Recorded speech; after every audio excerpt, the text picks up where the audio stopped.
বৃদ্ধ শ্বশুর হাফেজ মোহাম্মদ নুর ইসলাম ঘরে ঘুমিয়েছিলেন। হঠাৎ কে যেন বালিশ চাপা দিয়ে হত্যার চেষ্টা করে তাকে। তবে বৃদ্ধ নুর ইসলাম নড়াচড়া করলে এ সময় তাকে গলা টিপে হত্যার চেষ্টা করা হয়। সে সময় তিনি হত্যা চেষ্টাকারীকে ধাক্কা দিয়ে সরিয়ে দেন। পরে তিনি দেখেন একটি নারী ঘর থেকে বেরিয়ে যাচ্ছে।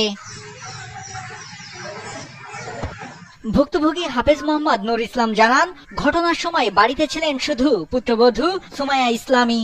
আর ঘর থেকে বেরিয়ে যাওয়া ওই নারীর যে পোশাক ছিল তা তার পুত্রবধূর সঙ্গে মিলে যায়। তাই তিনি সন্দেহ করছেন পুত্রবধূকেই।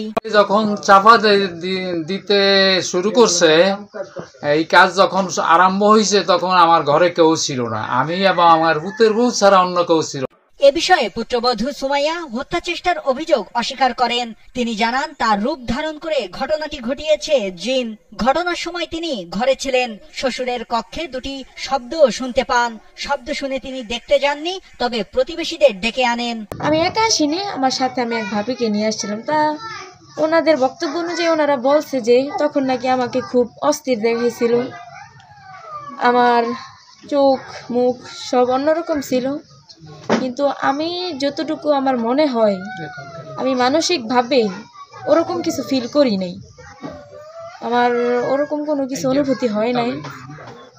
বাকিটা আল্লাহ পাক জানে, কিন্তু আমি যতটুকু বলতেছি আমি এরকম কোনো কাজে জড়িত ছিলাম না। প্রতিবেশীরা এসে দেখেন হাফেজ নুর ইসলাম কাঁপছে। তখন তাকে জিজ্ঞেস করা হলে তিনি জানান, বালিশ চাপা ও গলা টিপে ধরেছে।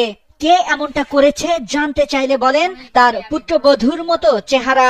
এ সময় ওই প্রতিবেশীরা সুমাইয়াকে তার শ্বশুরের সামনে আসতে বলে সে আসেনি। তারা সন্দেহ করে বলেন, সুমাইয়া এমনটা করতে পারে। যে লোকটা পুকুরে গাড়ি ছিল, হে দৌড়ে আসছে মতন ভাবি শান্তি আবার এমন করে কিনা হ্যাঁ যদি না করতে হলে হ্যাঁ শ্বশুরকে সে দৌড়ে যেত না। হ্যাঁ সুস্থ বউ হরান হরান বাপ আমাকে কথা কয়, হে বউ অস্থির অস্থির। তারপর বউর আবার চোখ দেখি যে লাল। এমনি কোনো ওই যে জিন মিন বাবা শৃঙ্খল আছে, আমরা ওই সমস্ত কোনো অশৃঙ্খল দেখি। চাঞ্চল্যকর ঘটনাটি ঘটে বরিশালের মেহেদীগঞ্জের দক্ষিণ উলানিয়া ইউনিয়নের রাজাপুর গ্রামে। এ নিয়ে পারিবারিক তীব্র কলহের সৃষ্টি হয়েছে।